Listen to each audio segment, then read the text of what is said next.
वडील, पप्पा, डॅडी बोलायला किती छान वाटतं नाही? पण आपण कधी कधी मुद्दामून जाणून बुजून बाप. आज अशाच एका बापाची एक कहाणी.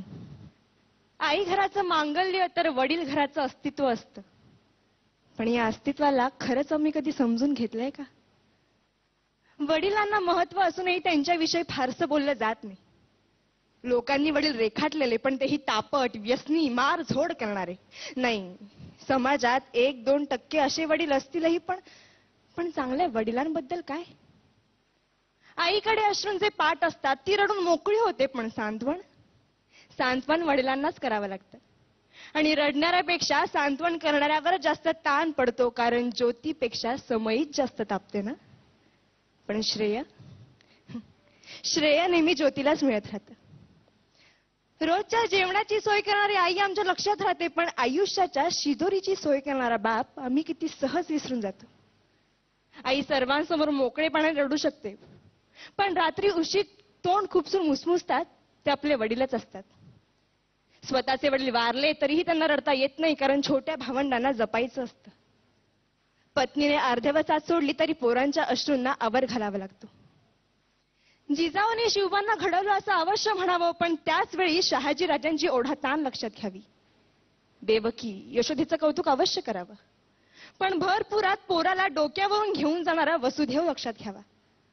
राम हा कौसल्याचा पुत्र अवश्य आहे, पण पुत्र वियोगाने तरफडून मरणारा पिता दशरथच होता. वडिलांच्या टाचा झिजलेला चपला, त्यांची फाटकी बनियन पाहिली की कळतं आमच्या नशिबाची भोकं त्यांच्या बनियनला पडलीत. त्यांचा दाढी वाढलेला चेहरा त्यांची काट कसर दाखवतो. मुलाला लुंगी घेतील, मुलीला गाऊन घेतील, पण स्वतः मात्र जुनीच पॅन वापरतील.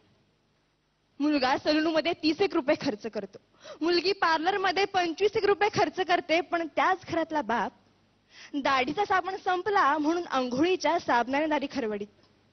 तेही नाहीतर कधी कधी फक्त पाणी लावून दाढी करीत. ते आजारी पडले तरी लगेच दवाखान्यात जात नाही, ते आजाराला मुळीच घाबरत नाही.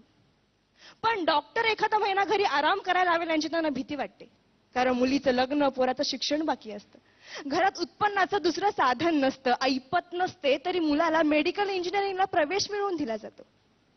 ओढाताण सहन करून पोराला दर महिन्याला पैसे पाठवले जातात. सर्वच नसली तरी काही मुलं अशी असतात की तारखेला पैसे येताच मित्रांना परमिट रूम मध्ये पार्ट्या देतात, आणि ज्या वडिलांनी पैसे पाठवले त्या वडिलांची टिंगल करतात. एकमेकांच्या वडिलांच्या नावाने एकमेकांना हाका मारतात. ज्या घरात वडील आहे त्या घराकडे कोणीही वाईट नजरेने बघू शकत नाही, कारण घरातला कर्ता जिवंत असतो. तो जरीही काही करीत नसला तरी तो त्या पदावर असतो, घरच्यांचं कर्म बघत असतो, सांभाळत असतो.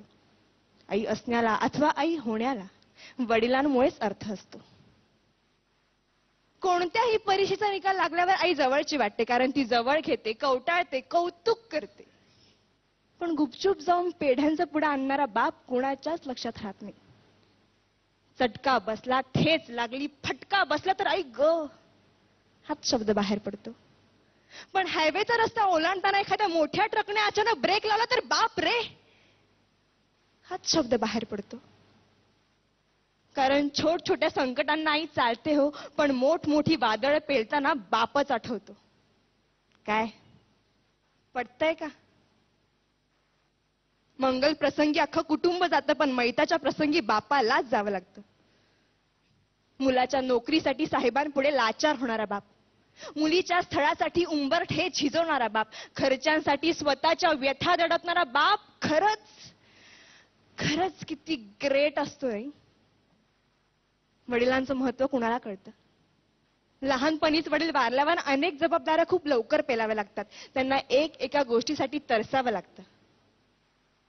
बाबांना पूर्णपणे समजून घेणारी असते ती म्हणजे त्या घरातील मुलगी.